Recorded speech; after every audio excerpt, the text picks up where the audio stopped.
This next gentleman was here before. I loved him. He's also very cute. He's, I'm horny, but no, but seriously, no. He's performed in all the comedy venues in New York City, and he does many fundraisers. And one thing he does, he loves to make people laugh, and he changed his name for showbiz. Ladies and gentlemen, Mitch Frumkin.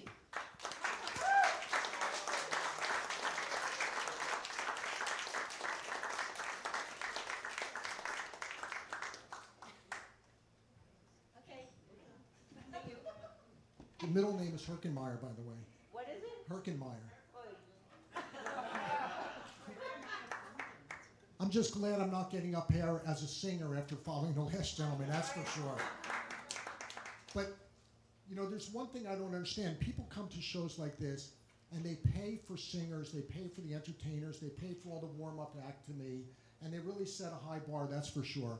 But I don't understand why people come and pay for laughter. I mean, if you look at our lives, I mean, it's just so funny. Why do you pay to hear somebody like me try to get you to laugh? I mean, think about it. What's the first thing you did this morning? You woke up, you walked over towards the bathroom, you turned the light on, and you looked in the mirror. Do you need me? Now, the humor for me started many, many years ago. As a matter of fact, it started when I was born.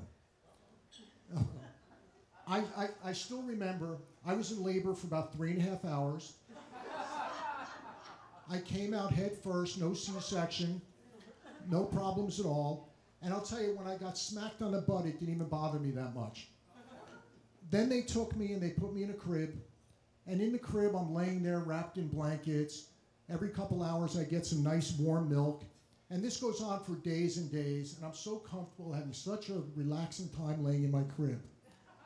Then all of a sudden, I hear people coming into the house. I hear my mother downstairs saying, "Would you like some more bagels and lox? We have some more chopped liver." And the house is starting to fill up. Then after a while, all of a sudden,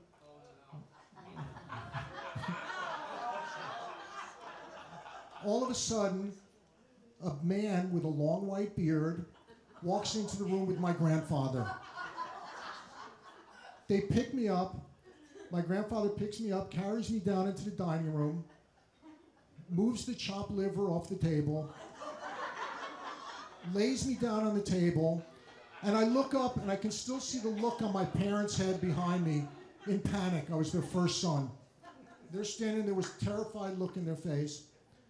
The next thing I know, my grandfather takes off my diaper, spreads my legs. The man with the long white beard is singing something in some language I've never heard before. He pours wine in my mouth, and the next thing I know, he cut my penis in half. For years, I couldn't understand why whenever somebody offered me a drink, the first thing I would do would be go like this. Now, I'm sure all of you know that this goes back thousands and thousands of years in the Jewish religion, and this is called the bris. I'm sure you all know that.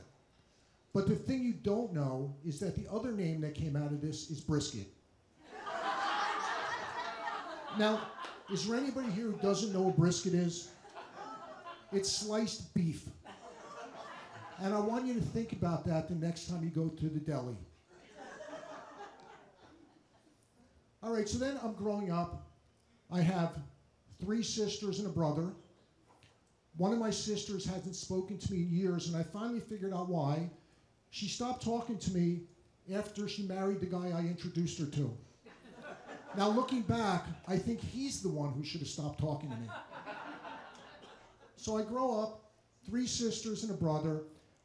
My brother, great baseball player, very smart in school. He's actually here right now.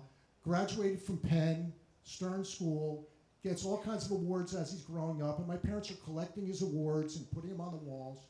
My sisters, are dancers, they're cheerleaders, you name it, that's what they do. And they're getting all kinds of awards, and my parents are collecting them, hanging up all over the house. I never got anything. So I figured I was a failure as a child. Then about a year ago, my father, who's 87, who's sitting right over there, comes to everything with my mother. My father says, Mitch, you know, I'm not going to be around forever. There's something I've been saving for you and I want to give to you. So he walks me in the kitchen, opens the freezer door. Oh no. And in the back of the freezer, there's a plastic bag with this something inside of it that's covered with freezer frost. Now, I thought it was a piece of my wedding cake from 30 years ago. But then I looked closer, and there's a little tag on it that says Mitch, November 22nd, 1955. It was my schmeckel. Now, if you don't know what a schmeckel is, just think, what do you do with your leftover brisket? It goes in the freezer. So then the next thing is manhood. How did I become a man? You all know it's a bar mitzvah. So what happens is I'm standing up in front of my congregation, 300 people out there. The service goes on for 2-3 hours. Then at the end of the service, the rabbi says, okay, and now I'd like to introduce to everybody a new man, Mitch. So I'm a man. The problem is that I grew up in a Christian neighborhood. For years, my Christian friends are coming up to me and saying, Mitch, I lost my manhood last night in the back seat of my girlfriend's car. Mitch, oh yes, Mitch, I lost my manhood in the basement of my girlfriend's house. Mitch, I lost my manhood in the high jump pit behind the high school. How did you lose your manhood? How do you think I felt saying it was in front of 300 people with a rabbi? So next, what happens next in life? You get married. All right, now my wife is here. I promised I wouldn't point out who she is. But my wife is here, and I said, maybe I'll talk about our marriage. She said, you better not do it. So I thought, then maybe I'll talk about sex after marriage. I decided I better not do that either. But has anybody ever heard the expression, the memory is the first thing to go? It's not true. You get it? Okay. Then there's my kids. My oldest daughter graduated from college. You may know Curry College up in Milton, Massachusetts. Graduated from Curry. And now she's the head of the IT at a charter school up in Massachusetts. My son, I only have 3 kids, so relax. My son graduated Lehigh University, one of the best engineering schools in the country. And then he actually moved to Israel for 3 years. He moved back home, and he's now in the engineering practice, the family business. And my youngest son just graduated a few weeks ago, magna cum laude from Northeastern. Wow. So, by the way, he's looking for a job in the entertainment industry, just like his father is. So, if anybody in here is in the entertainment industry, you want to hire him, just talk to me after the show. But so I have 3 great kids. Now I'm sitting there right after my son graduated a few weeks ago and saying, I'm a graduate of Tulane University, C average, never did well. It was terrible in college and in high school. And so I said, I'm going to call my wife because I wonder if these are my kids. So I call my wife, she answers the phone, and I say, honey, the kids are awesome. Are they mine? Her immediate reaction was, if you tell me who's calling, I'll give you the answer.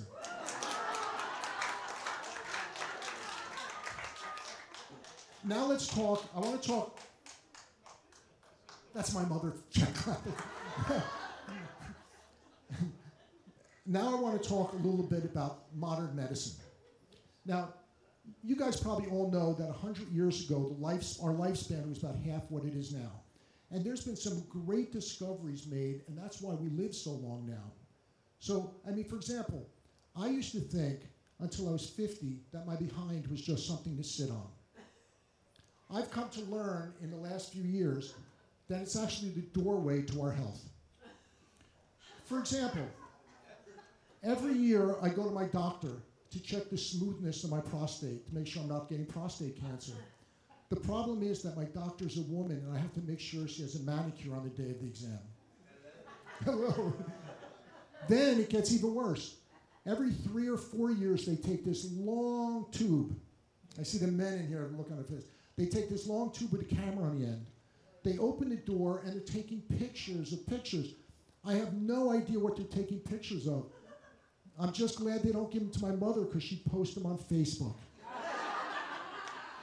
And she would. All right, then, it's funny how life turns around, things happen over and over again. For example, when I was younger, I'd have a couple of shots each week with my friends, and I'd have a great time. Life changes, but it stays the same. Because now I still have a couple of shots a week to keep me young. It's called testosterone. Now, I don't know if I want to go here with my mother here, but I'm going to anyway. So the question is, does anybody here know what testosterone does to a man? No. Are there any doctors here? I can only imagine. I'll explain it to you.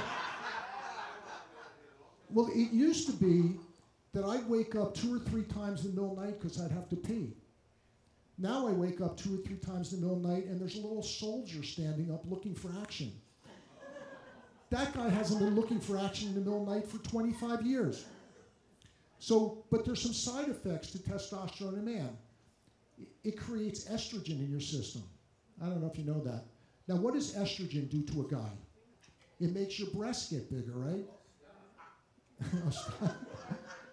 So think about this, or maybe you don't want to picture this. I'm laying there in the middle of the night sleeping. This is what's going to happen in a couple of months. I'm laying there in the middle of the night sleeping. The soldier's standing up and wakes me up, but I can't even see him anymore. Yeah, okay. All right, but there is a good part to this. In a couple of months, I'm going to be on a Diane Sawyer special. I'm just going to have to change my name. You got it? All right, so Diane Sawyer, Bruce Jenner, Chris. I'll fill you in. Now, the question is, what's going to happen next? What's going to happen next? And I have no idea. All I know is that just a week or so ago, I stopped at Dunkin' Donuts, one of my favorite places, and I got an egg white flatbread with no cheese. I'm sure you're familiar with it, a cup of coffee. Didn't even ask, and here's the receipt that comes up. They give me a 10% senior discount. Didn't even ask. So I don't know what's going to happen next, but that's a hint. So I'd like to close and say to you guys that the next time you're thinking of coming to a club like this and paying for a comedian, all you really need to do when you get up in the morning is look in the mirror and see the reflection of your life, and you have plenty of things to laugh at, and you'll save some money. So thank you very much. I appreciate it.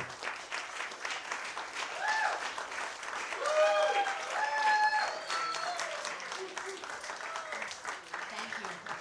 Mitch Frumkin.